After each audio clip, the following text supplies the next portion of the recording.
Hudson Taylor, o pai das missões no interior da China, 1832-1905. Tiago Taylor tinha se levantado cedo de madrugada. Chegara, enfim, o auspicioso e anunciado dia de seu casamento. O moço ocupava-se em arrumar tudo para receber a noiva na casa que iam ocupar. Enquanto trabalhava, meditava sobre as ocorrências recentes na aldeola. Duas famílias, a dos Cooper e a dos Shaw, converteram-se e convidaram John Wesley para pregar na feira. O velho discursou sobre a ira vindoura de tal maneira que o povo desistiu da amarga perseguição e deixou o intrépido pregador hospedar-se na casa do Sr. Shaw. Enquanto Tiago preparava a casa para a chegada da noiva, ouvia-se a voz da vizinha, a Sra. Shaw, cantando. Lembrou-se de como ela, meses antes, passava todo o tempo acamada, gemendo dia após dia, por causa do reumatismo que a deixara aleijada. Mas, quando confiou no Senhor, como disse, para a cura imediata, grande foi a transformação. E indizível foi a surpresa do marido ao voltar à casa. A esposa não somente estava curada e de pé, mas estava varrendo a cozinha. Tiago Taylor odiava a religião. Ainda mais que aquele era o dia em que se ia casar. Depois do casamento, iam dançar e beber, como se fazia em tais ocasiões. Mas não podia livrar-se das palavras, talvez ouvidas, do sermão do pregador. Porém, eu e a minha casa serviremos ao Senhor. Sim, ia ter uma esposa e assumir as responsabilidades de marido e de pai de família. Grande tinha sido seu descuido. Resolvido, então, a entrar seriamente na vida de casado, começou a repetir as palavras: serviremos ao Senhor. As horas se passavam. O sol subia mais e mais sobre as casas cobertas de neve. Mas o jovem Tiago, esquecido de tudo que é material e tomado pela realidade das coisas eternas, permaneceu de joelhos, face a face com Deus. O amor do Salvador, por fim, venceu seu coração, e Tiago Taylor levantou-se com a alma cheia do Senhor Jesus. Podemos imaginar como os sinos dobraram, como a noiva e os convivas se impacientaram nesse dia. Já havia passado a hora para a cerimônia de casamento quando o jovem despertou do enlevo com Deus e se levantou da oração. Depois de vestir-se, venceu rapidamente os 3 quilômetros até o vilarejo de Royston. Sem perder tempo em perguntar ao rapaz a razão de tanto atraso, o culto foi realizado e Tiago e Elizabeth saíram da igreja casados. O jovem não vacilou e, ao sair, contou tudo acerca da sua conversão ao ouvido de Betty. Ao ouvir o que ele relatava, exclamou em tom de desespero: casei-me então com um desses metodistas.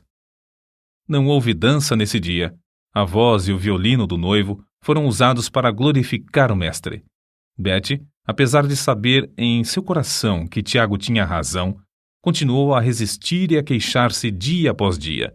Então, certa feita, quando se mostrava ainda mais contrariada, o robusto Tiago levantou-a nos braços e a levou para o quarto, onde ajoelhou-se ao seu lado, derramando a sua alma em oração por ela. Comovida pela profundeza da mágoa e cuidado que Tiago sentia por sua alma, ela começou a sentir também seu pecado. No dia seguinte, de joelhos, ao lado do marido, Elizabeth Taylor clamou a Deus, renunciando à vaidade do mundo e entregando-se a Cristo. É assim com os bisavós que começa a verdadeira biografia do herói da fé, Hudson Taylor. Os avós e os pais, por sua vez, criaram seus filhos no mesmo temor de Deus. Num memorável dia, antes do nascimento de Hudson, o primogênito da família, o pai procurou a sua esposa para conversar sobre uma passagem das Escrituras que o impressionava profundamente. Na sua Bíblia, leu para ela uma parte dos capítulos 13 de Êxodo e 3 de Números. Santifica-me todo o primogênito, todo o primogênito meu é, meus serão, apartarás para o Senhor. Os dois conversaram muito tempo sobre o gozo que esperavam ter. Então, de joelhos, entregaram seu primogênito ao Senhor, pedindo que, desde já, ele o separasse para a sua obra. Tiago Taylor, o pai de Hudson, não somente orava fervorosamente por seus 5 filhos, mas ensinou-os a pedirem detalhadamente a Deus todas as coisas. Ajoelhados diariamente ao lado da cama, o pai colocava o braço ao redor de cada um enquanto orava insistentemente por eles. Desejava que cada membro da família passasse ao menos meia hora todos os dias perante Deus, renovando a alma por meio de oração e estudo das Escrituras. A porta fechada do quarto da sua mãe, diariamente ao meio-dia, apesar das suas constantes e inumeráveis obrigações, tinha também grande influência sobre todos, pois sabiam que ela, assim, se prostrava perante Deus para renovar suas forças e para que o próximo se sentisse atraído ao amigo invisível que habitava nela. Não é de admirar, portanto, que ao crescer, Hudson se consagrasse inteiramente a Deus. O grande segredo do seu incrível êxito é que em tudo que carecia, no sentido espiritual ou material, recorria a Deus e recebia dos tesouros infinitos. Contudo, não devemos julgar que a mocidade de Hudson Taylor fosse isenta de grandes lutas. Como acontece com muitos, o moço chegou à idade de 17 anos sem reconhecer a Cristo como seu Salvador. Acerca disso, ele escreveu mais tarde: "Pode ser coisa estranha, mas sou grato pelo tempo que passei no ceticismo. O absurdo de crentes que professam crer na Bíblia, enquanto se comportam justamente como se não existisse tal livro, era um dos maiores argumentos dos meus companheiros céticos. Frequentemente afirmava que, se eu aceitasse a Bíblia, ao menos faria tudo para seguir o que ela ensina, e, no caso de achar que tal coisa não era prática, lançaria tudo fora. Foi essa a minha resolução quando o Senhor me salvou. Acho que, desde então, realmente provei a palavra de Deus. Certamente nunca me arrependi de confiar nas suas promessas ou de seguir a sua direção. Quero relatar então como Deus respondeu às orações da minha mãe e da minha querida irmã por minha conversão.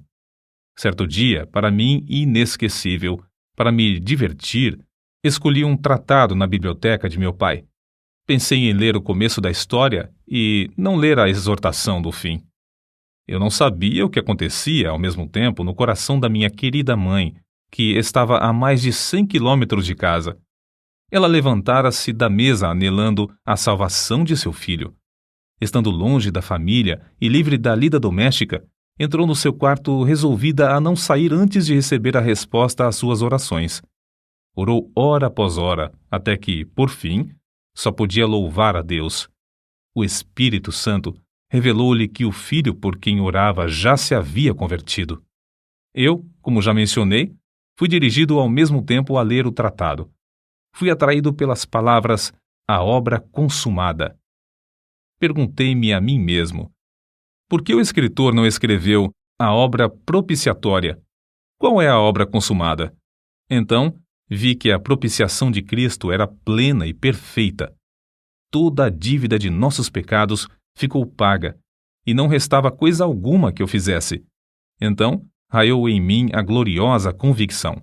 Fui iluminado pelo Espírito Santo para reconhecer que eu somente precisava prostrar-me e, aceitando ao Salvador e a sua salvação, louvá-lo para todo sempre.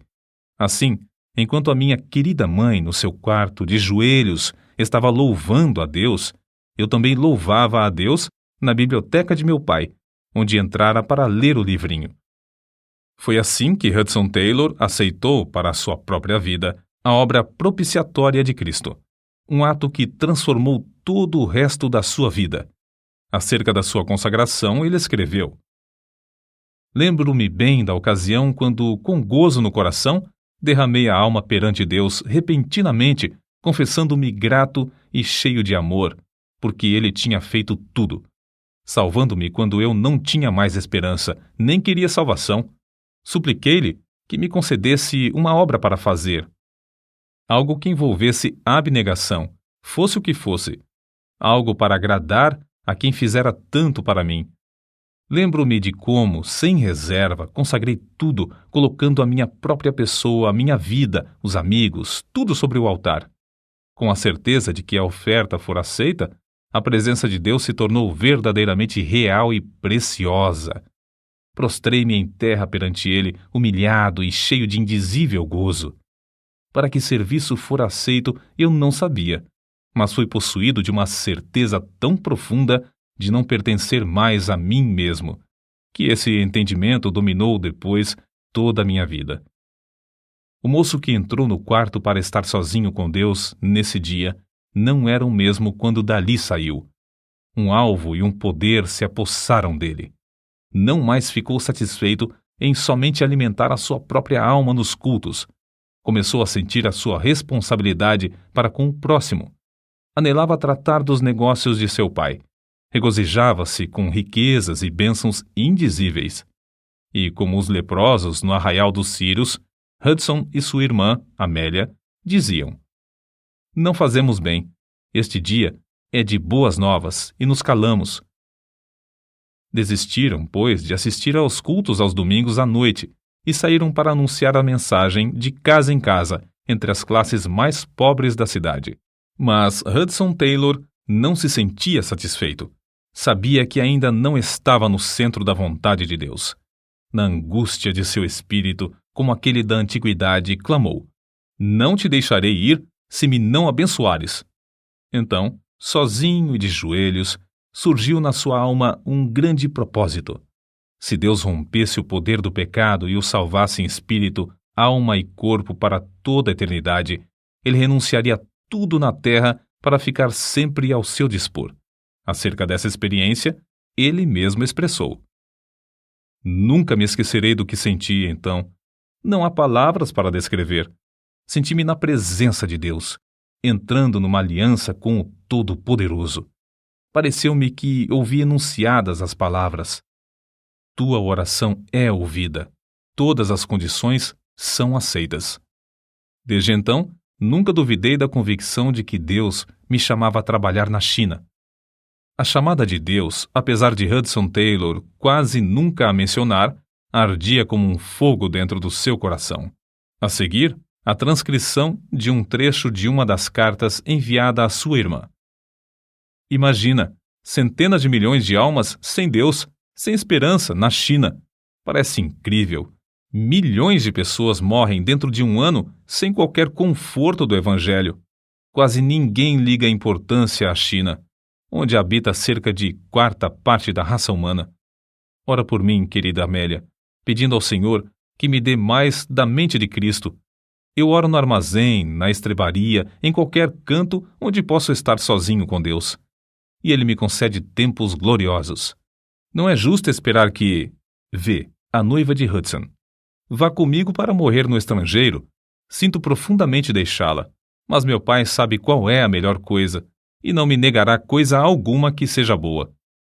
A falta de espaço não nos permite relatar aqui o heroísmo da fé que o jovem mostrou ao suportar os sacrifícios e as privações necessárias para cursar a escola de medicina e de cirurgia para melhor servir o povo da China. Antes de embarcar, escreveu essas palavras à sua mãe: anelo estar aí uma vez mais e sei que a senhora quer ver-me, mas acho melhor não nos abraçarmos um ao outro mais, pois isto seria encontrarmos-nos para logo nos separarmos para todo sempre. Contudo, sua mãe foi ao porto de onde o navio se ia fazer a vela. Alguns anos depois, ele assim registrou a partida. Minha querida mãe, que agora está com Cristo, veio a Liverpool para despedir-se de mim. Nunca me esquecerei de como ela entrou comigo no camarote em que eu ia morar quase 6 longos meses. Com carinho de mãe, endireitou os cobertores da pequena cama, assentou-se ao meu lado e cantamos o último hino antes de nos separarmos um do outro. Ajoelhamo-nos e ela orou. Foi a última oração de minha mãe antes de eu partir para a China. Ouviu-se então o sinal para que todos os que não eram passageiros saíssem do navio. Despedimo-nos um do outro, sem a esperança de nos encontrarmos outra vez. Ao passar o navio pelas comportas, e quando a separação começou a ser realidade, do seu coração saiu um grito de angústia tão comovente que jamais esquecerei. Foi como se meu coração fosse traspassado por uma faca. Nunca reconheci tão plenamente até então o que significam as palavras: pois assim amou Deus ao mundo. Estou certo de que a minha preciosa mãe, nessa ocasião, chegou a compreender mais do amor de Deus para com um mundo que perece do que em qualquer outro tempo da sua vida. Oh, como se entristece o coração de Deus ao ver como seus filhos fecham os ouvidos à chamada divina para salvar o mundo pelo qual seu amado, seu único filho, sofreu e morreu. Os passageiros de navios modernos conhecem muito pouco do incômodo de viajar em navio à vela. Depois de uma das muitas tempestades por que passou Dumfries, o nosso herói escreveu: "A maior parte do que possuo está molhada. O camarote do comissário, coitado, inundou-se. Somente pelas orações e grandes esforços de todos a bordo é que conseguiram salvar as próprias vidas quando o navio, levado por grande temporal, estava prestes a naufragar nas pedras da praia de Gales. A viagem que esperavam realizar em 40 dias levou 5 meses e meio. Somente em 1º de março de 1854, Hudson Taylor, com a idade de 21 anos, conseguiu desembarcar em Xangai, quando então ele escreveu estas impressões. Não posso descrever o que senti ao pisar em terra. Parecia-me que o coração ia estourar. As lágrimas de gratidão e gozo corriam-me pelas faces. Sobreveio-lhe, então, uma grande onda de saudade. Não havia amigos, nem conhecidos, nem qualquer pessoa em todo o país para saudá-lo bem-vindo, nem mesmo alguém que conhecesse o seu nome. Nesse tempo, a China era terra incógnita, a não ser os 5 portos no litoral, abertos à residência de estrangeiros. Foi na casa de um missionário em Xangai, um dos 5 portos, que o moço achou hospedagem. A vitória em todas as provações nesse tempo devia-se à característica mais saliente de Hudson Taylor, talvez a de nunca ficar parado na sua obra, fosse qual fosse o contratempo.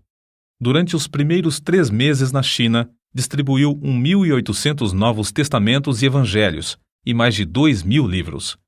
Durante o ano de 1855, fez 8 viagens. Uma de 300 quilômetros, subindo o rio Yangtze. Em outra viagem, visitou 51 cidades onde nunca antes se ouvira a mensagem do Evangelho. Nessas viagens, foi sempre prevenido do perigo que corria a sua vida entre um povo que nunca tinha visto estrangeiros. Para ganhar mais almas para Cristo, apesar da censura dos demais missionários, adotou o hábito de vestir-se como os chineses.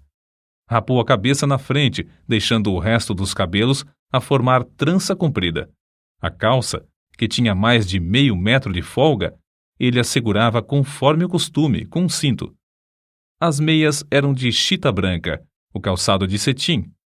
O manto, pendendo dos ombros, sobressaía-lhe a ponta dos dedos das mãos mais que 70 centímetros. Mas uma das cruzes mais pesadas que o nosso herói teve de levar foi a falta de dinheiro, quando a missão que o enviara se achava sem recursos. Em 20 de janeiro de 1858, Hudson Taylor casou-se com Maria Dyer, uma missionária de talento na China. Desse enlace, nasceram 5 filhos. A casa em que moraram primeiro, na cidade de Ningpo, tornou-se depois o berço da famosa missão no interior da China. As privações e os encargos de serviço em Xangai, Ningpo e outros lugares eram tais que Hudson Taylor, antes de completar 6 anos na China, foi obrigado a voltar à Inglaterra para recuperar a saúde. Foi para ele quase como que uma sentença de morte quando os médicos informaram-lhe de que nunca mais devia voltar à China. Entretanto, o fato de perecerem mais de 1 milhão de almas todos os meses na China era uma realidade para Hudson Taylor. Com seu espírito indômito, ao chegar à Inglaterra, iniciou imediatamente a tarefa de preparar um inário e a revisão do Novo Testamento para os novos convertidos que deixara na China. Usando ainda o traje chinês, trabalhava tendo o mapa da China na parede e a Bíblia sempre aberta sobre a mesa. Depois de alimentar-se e fartar-se da palavra de Deus, fitava o mapa, lembrando-se dos que não tinham tais riquezas. Todos os problemas ele os levava a Deus. Não havia coisa alguma demasiado grande, nem tão insignificante, que não fosse deixada com o Senhor em oração. Em razão de suas atividades, estava tão sobrecarregado de correspondência e nos trabalhos dos cultos em prol da China, que após a sua chegada passaram-se mais de 20 dias antes de conseguir abraçar seus queridos pais em Barnsley. Passava às vezes a manhã, outras vezes à tarde, em jejum e oração. O trecho seguinte, escrito por ele, mostra como a sua alma continuou a arder pela obra missionária através de seus discursos nas igrejas da Inglaterra. Havia a bordo, entre os companheiros de viagem, certo chinês que se chamava Pedro. Passara alguns anos na Inglaterra, mas, apesar de conhecer algo do Evangelho, não reconhecia coisa alguma do seu poder para salvar. Senti-me ligado a ele e esforcei-me em orar e falar para levá-lo a Cristo. Mas quando o navio se aproximava de Sun Qiang e eu me preparava para ir à terra pregar e distribuir tratados, ouvi o grito de um homem que caíra na água. Fui ao convés com os outros e Pedro tinha desaparecido. Imediatamente arriamos as velas, mas a correnteza da maré era tal que não tínhamos a certeza do lugar onde o homem caíra.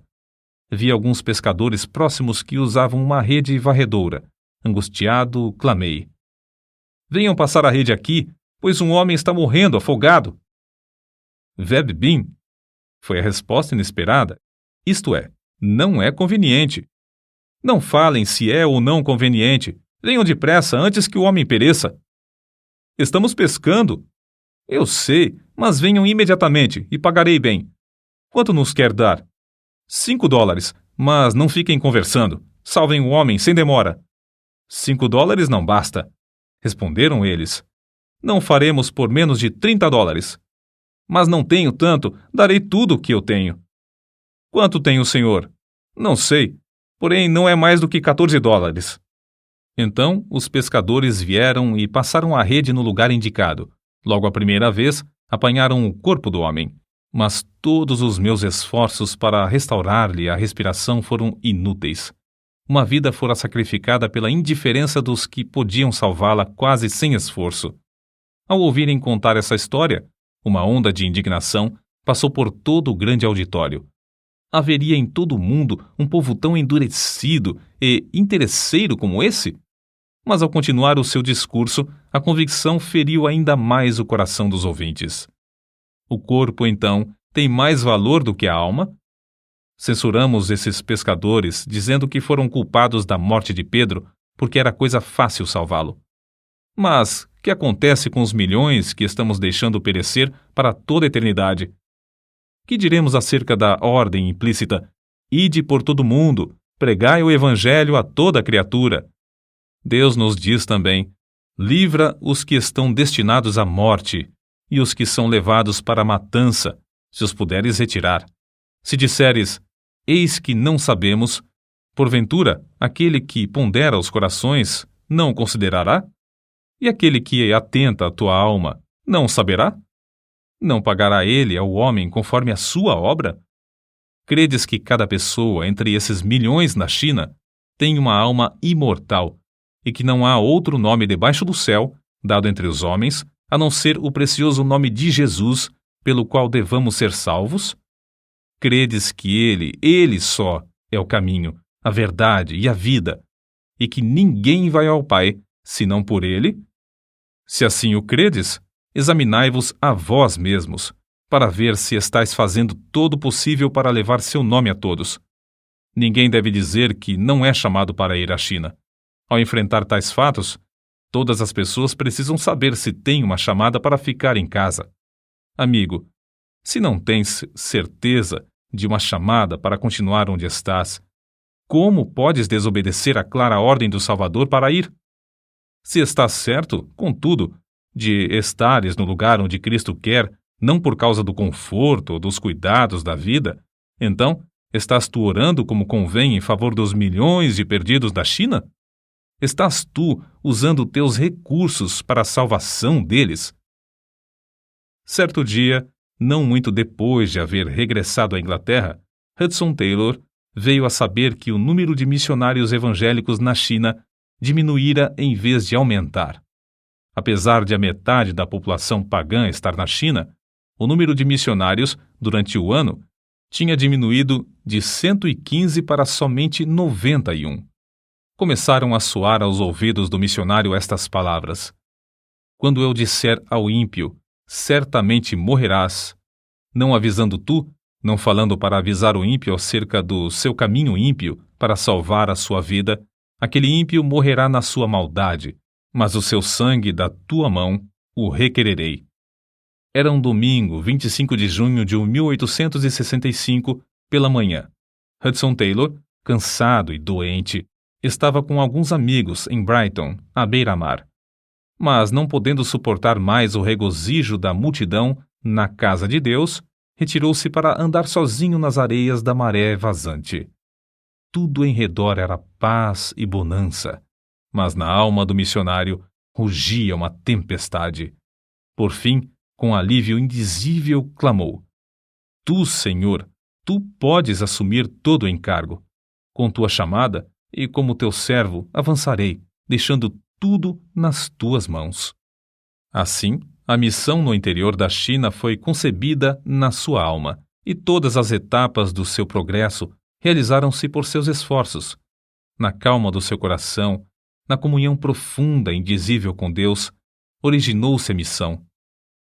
Com o lápis na mão, abriu a Bíblia e, enquanto as ondas do vasto mar batiam aos seus pés, escreveu as simples, mas memoráveis palavras: em 25 de junho de 1865, orei em Brighton pedindo 24 trabalhadores competentes e dispostos. Mais tarde, recordando-se da vitória dessa ocasião, escreveu: grande foi o alívio de espírito que senti ao regressar da praia. Depois de findar o conflito, tudo era gozo e paz. Parecia que me faltava muito pouco para voar até a casa do Sr. Pierce. Na noite desse dia, dormi profundamente. A querida esposa achou que a visita a Brighton serviu para renovar-me maravilhosamente. Era verdade. O vitorioso missionário, juntamente com a família e os 24 chamados por Deus, embarcou em Londres, no Lammermuir, em direção à China, em 26 de setembro de 1865. O anelante alvo de todos era o de erguer a bandeira de Cristo nas 11 províncias ainda não ocupadas da China. Alguns dos amigos os animaram, mas outros disseram: todo o mundo ficará esquecido dos irmãos. Sem uma junta aqui na Inglaterra, ninguém se importará com a obra por muito tempo. Promessas são fáceis de fazer hoje em dia. Dentro de pouco tempo, não terão o pão cotidiano. A viagem levou mais de 4 meses.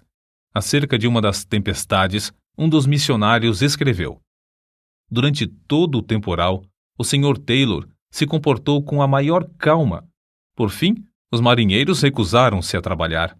O comandante aconselhou todos a bordo a amarrarem os cintos de salvação, dizendo que o navio não resistiria à força das ondas mais que 2 horas. Nessa altura, o comandante avançou na direção dos marinheiros com um revólver na mão. Então, o Sr. Taylor aproximou-se dele e pediu-lhe que não obrigasse dessa forma os marinheiros a trabalhar.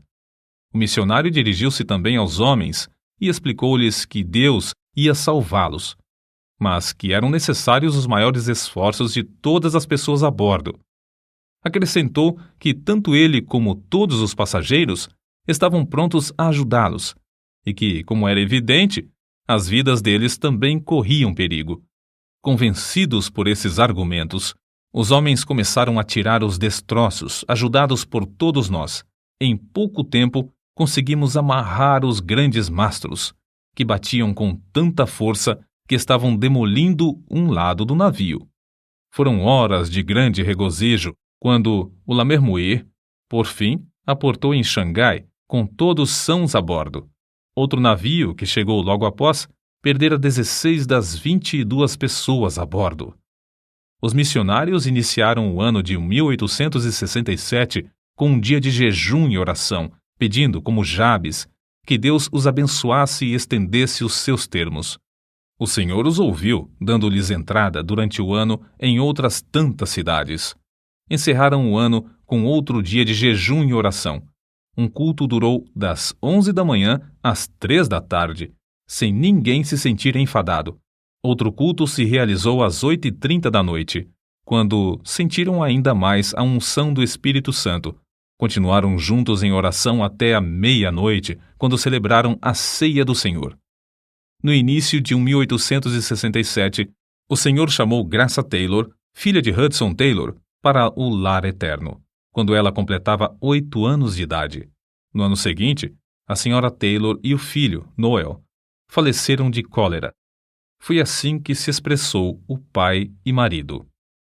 Ao amanhecer o dia, apareceu à luz do sol o que fora ocultado pela luz da vela, a cor característica da morte no rosto da minha esposa.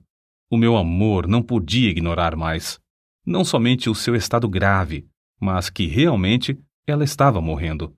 Ao conseguir acalmar o meu espírito, eu lhe disse: "Sabes, querida, que estás morrendo?" "Morrendo? Achas que sim? Por que pensas tal coisa?" "Posso ver que sim, querida. As tuas forças estão se acabando." "Será mesmo? Não sinto qualquer dor, apenas cansaço." "Sim. Estás saindo para a casa paterna. Brevemente estarás com Jesus." Minha preciosa esposa, lembrando-se de mim e de como eu devia ficar sozinho em um tempo de tão grandes lutas, privado da companheira com a qual tinha o costume de levar tudo ao trono da graça, disse: "Sinto muito." Então ela parou, como que querendo corrigir o que dissera. Porém, eu lhe perguntei: "Estás triste por causa da partida para estar com Jesus?" Nunca me esquecerei de como ela olhou para mim e respondeu: "Oh, não. Bem sabes, querido, que durante mais de 10 anos não houve sombra alguma entre mim e meu Salvador. Não estou triste por causa da partida para estar com ele, mas me entristeço porque terás de ficar sozinho nessas lutas. Contudo, ele estará contigo e suprirá tudo o que é mister." Nunca presenciei uma cena tão comovente, escreveu o Sr. Duncan.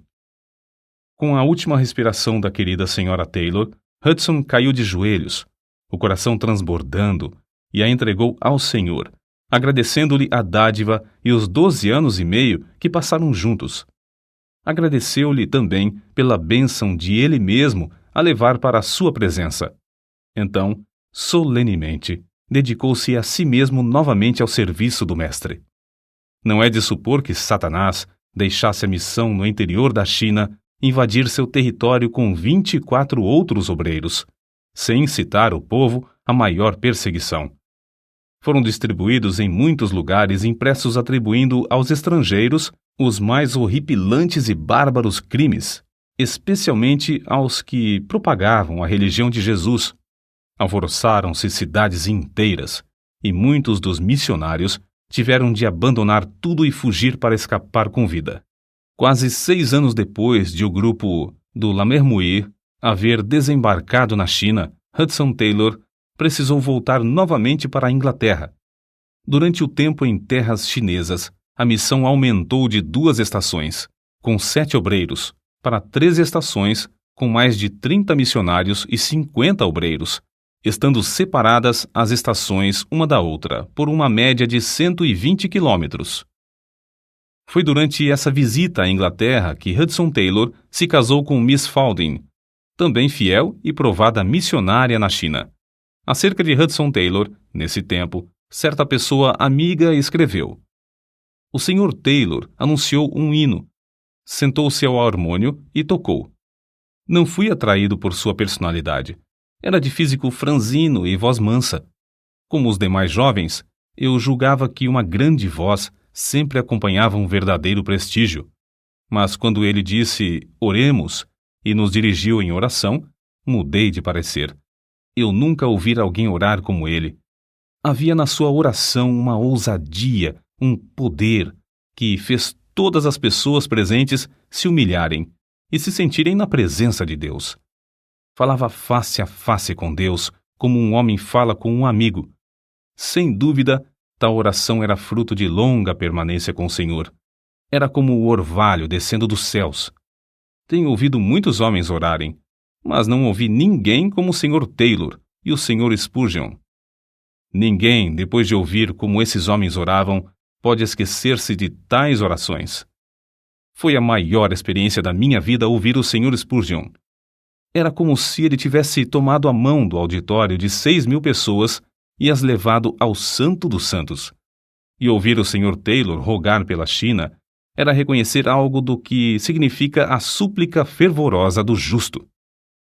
Foi em 1874 quando, com a esposa, subiam o grande rio Yangtze e ele meditava sobre as 9 províncias que se estendiam dos trópicos de Burma ao planalto da Mongólia e as montanhas do Tibete, que Hudson Taylor escreveu. A minha alma anseia e o coração arde pela evangelização de centenas de milhões de habitantes dessas províncias sem obreiros. Oh, se eu tivesse 100 vidas a dar ou gastar por eles! Mas, no meio da viagem, receberam notícias da morte da fiel missionária Amelia Bletchley, na Inglaterra. Ela não somente cuidava dos filhos do Sr. Taylor, mas também servia como secretária da missão. Grande foi a tristeza de Hudson Taylor ao chegar à Inglaterra e achar não somente os seus queridos filhos separados e espalhados, mas a obra da missão quase paralisada. Mas isso não foi ainda a sua maior tristeza. Na sua viagem pelo rio Yangtze, o Sr. Taylor, ao descer a escada do navio, sofreu uma grande queda. Caiu sobre os calcanhares de tal maneira que o choque ofendeu a espinha dorsal. Depois que chegou à Inglaterra, o incômodo da queda agravou-se até ele ficar acamado. Sobreveio-lhe, então, a maior crise da sua vida, justamente quando havia maior necessidade de seus esforços. Completamente paralítico das pernas, tinha de passar todo o tempo deitado de costas. Uma pequena cama era a sua prisão. É melhor dizer que era a sua oportunidade. Ao pé da cama, na parede, estava fixado um mapa da China, e ao redor dele, de dia e de noite, estava a presença divina. Aí, de costas, mês após mês, permaneceu nosso herói, rogando e suplicando ao Senhor em favor da China. Foi-lhe concedida a fé para pedir que Deus enviasse 18 missionários. Em resposta aos seus apelos para a oração, escritos com a maior dificuldade e publicados no jornal, 60 moços responderam de uma vez. Dentre eles, 24 foram escolhidos. Ali, ao lado do leito, ele iniciou aulas para os futuros missionários e ensinou-lhes as primeiras lições da língua chinesa. E o Senhor os enviou para a China. Lê-se o seguinte acerca de como o missionário, com o corpo inutilizado nesse tempo, ficou bom. Ele foi tão maravilhosamente curado em resposta à oração que podia cumprir com um incrível número de suas obrigações.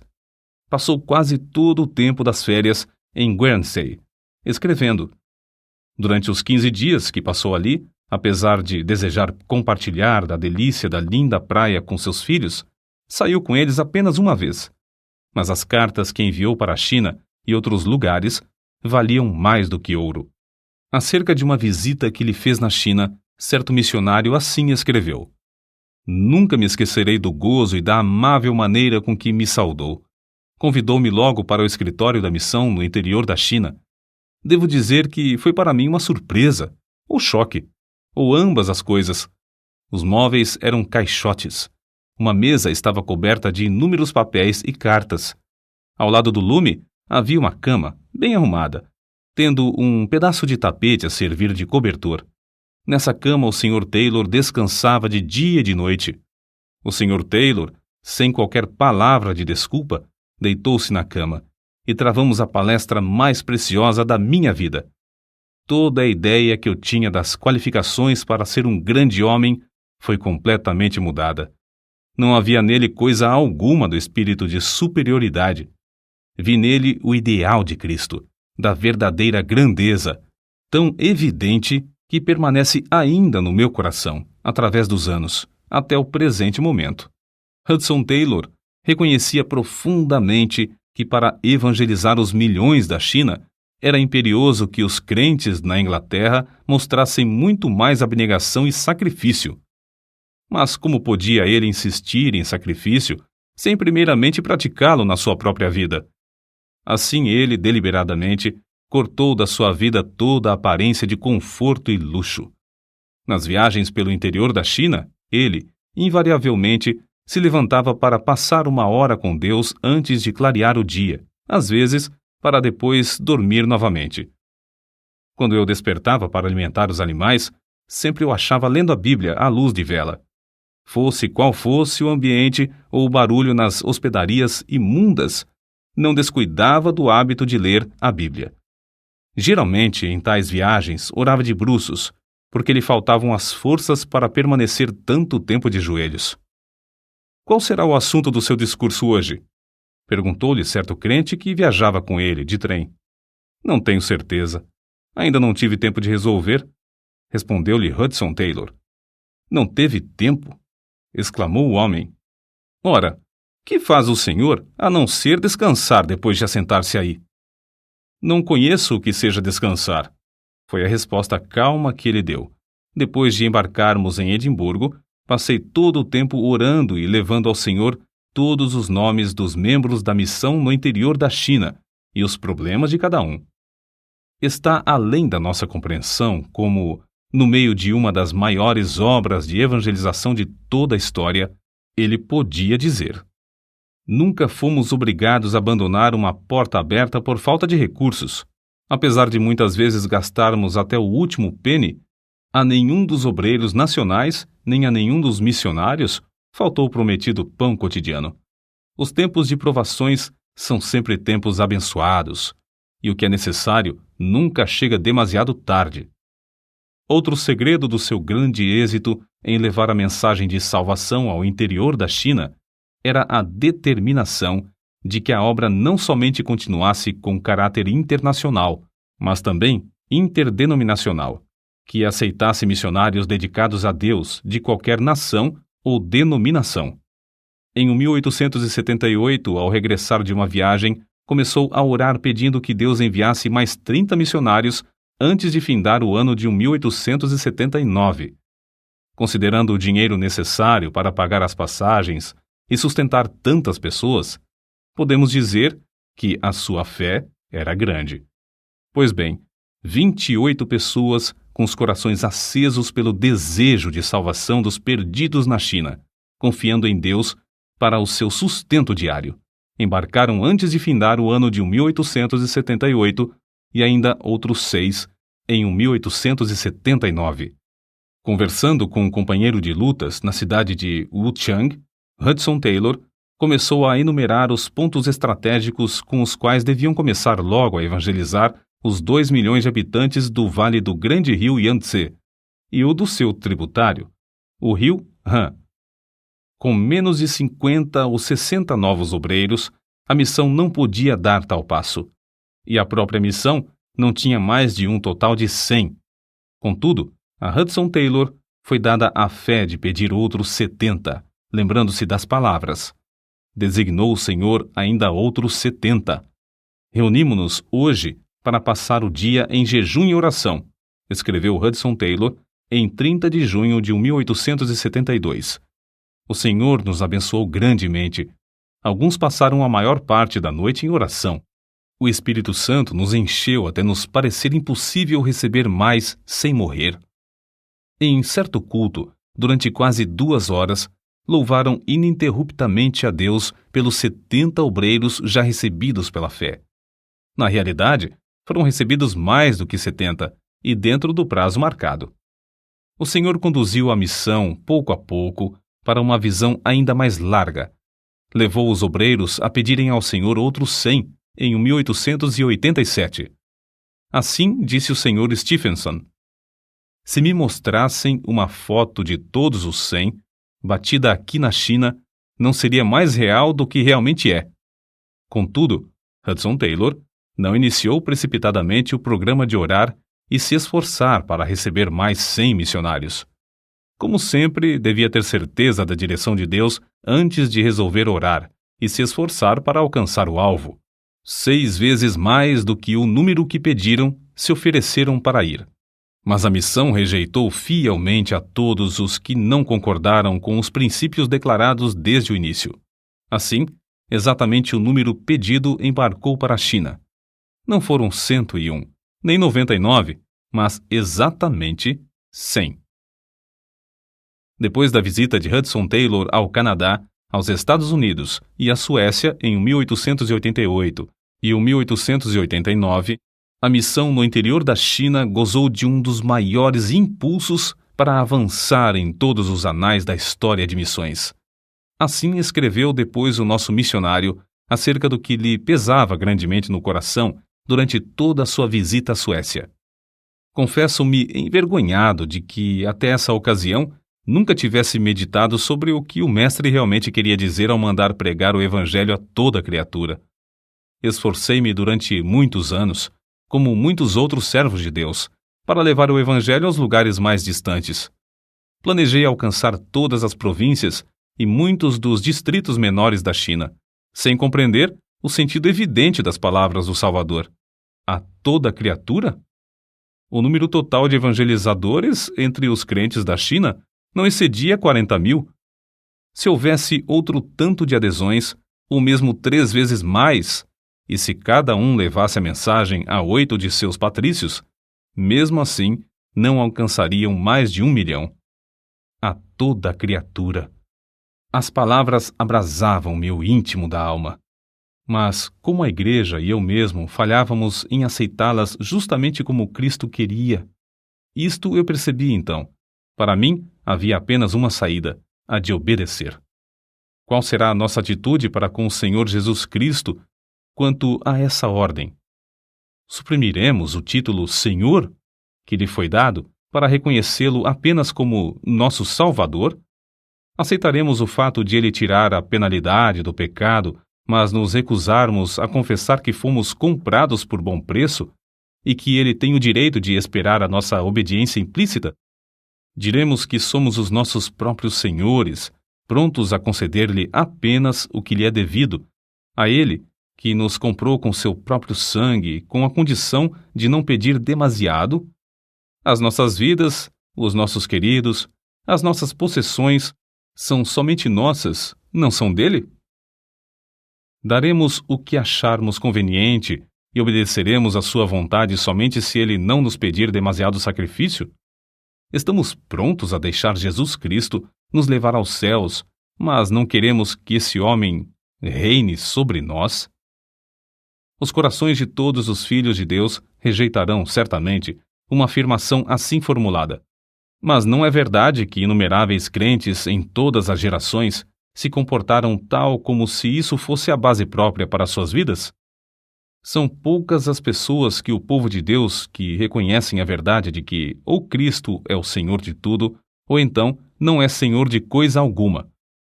Se somos nós que julgamos a palavra de Deus, e não a palavra que nos julga, se concedemos a Deus somente o quanto quisermos, então somos nós os senhores, e Ele o nosso devedor, e, consequentemente, Ele deve ser grato pela esmola que lhe concedemos.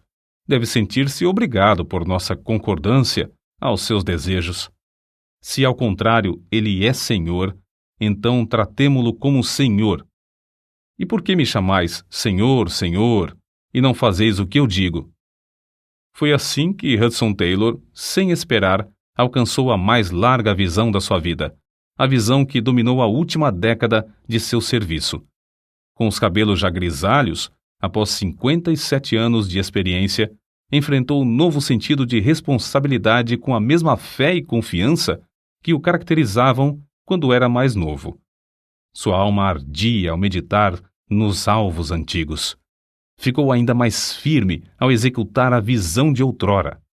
Foi assim que sentiu a direção de unificar todos os grupos evangélicos que trabalhavam na evangelização da China em torno de um mesmo alvo: orar e se esforçar para que fosse aumentado o número de missionários, enviando à China outros 1.000, dentro de 5 anos.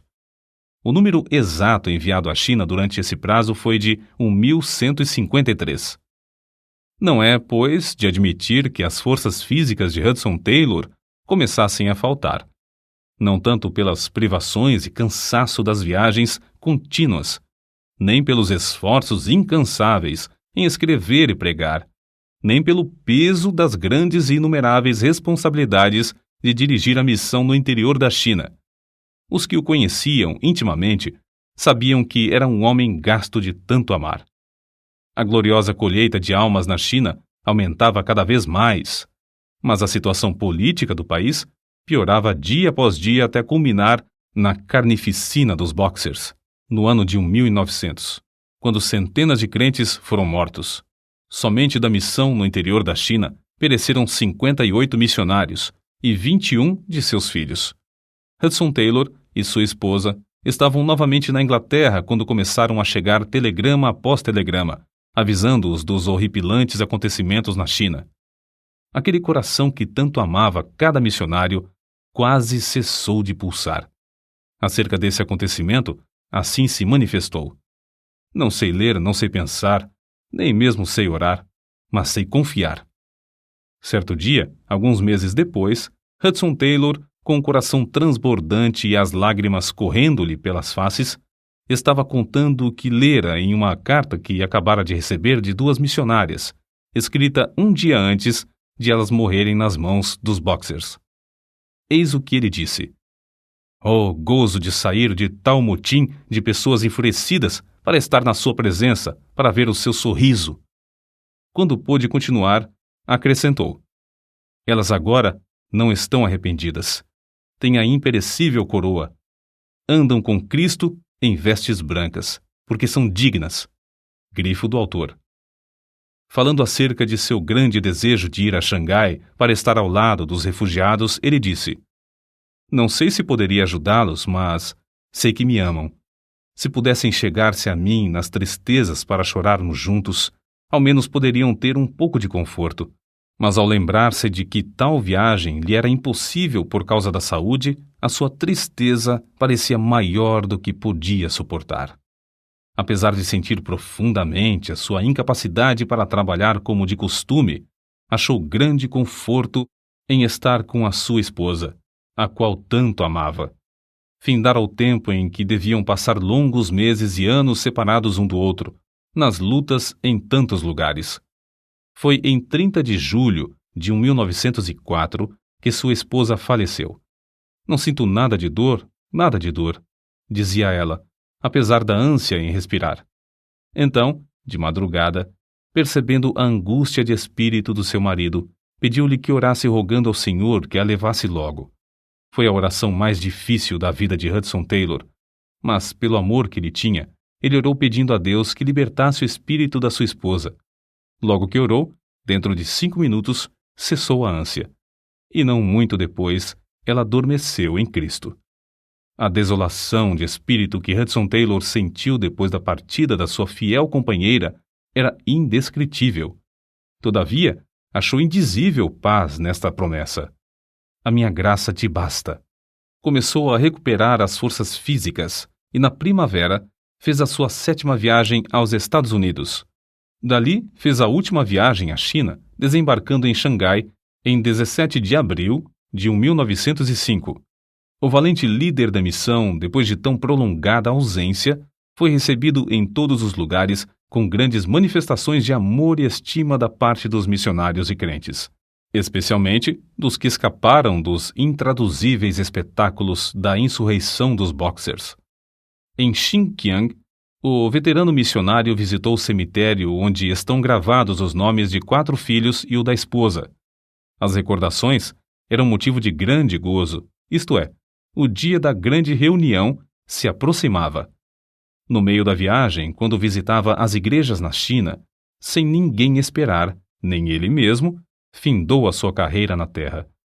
Seu passatempo aconteceu na cidade de Changsha, em 3 de junho de 1905. Sua nora contou o seguinte sobre o ocorrido. O querido papai estava deitado.